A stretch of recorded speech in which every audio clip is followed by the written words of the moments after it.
L'île Barbe des peintres.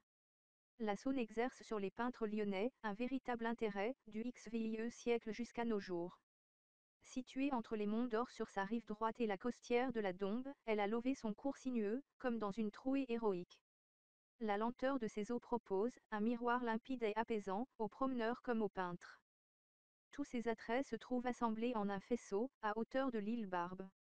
Nombreux sont les artistes qui ont élu domicile sur ces rives, voire dans l'île même, et il est significatif que Tony Garnier, le plus grand des architectes lyonnais, ait choisi de s'y installer avec famille.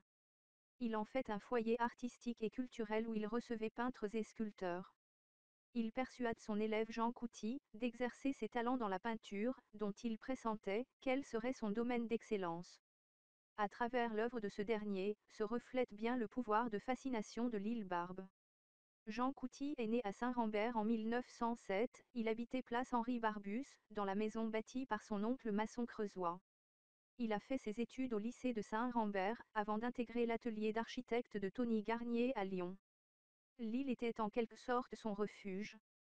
Il lui suffisait de traverser le pont face à sa maison, et il s'installait pour la journée dans le Châtelard. Il y avait loué une pièce qui lui servait d'atelier, et où il était assez à l'aise pour s'attaquer à de grandes compositions. Les berges étaient toujours accueillantes, pour y planter son chevalet en toute saison. Il a été par excellence le peintre de l'île Barbe et de la Saône. Il l'a peinte de tous les points de vue et par toutes les saisons.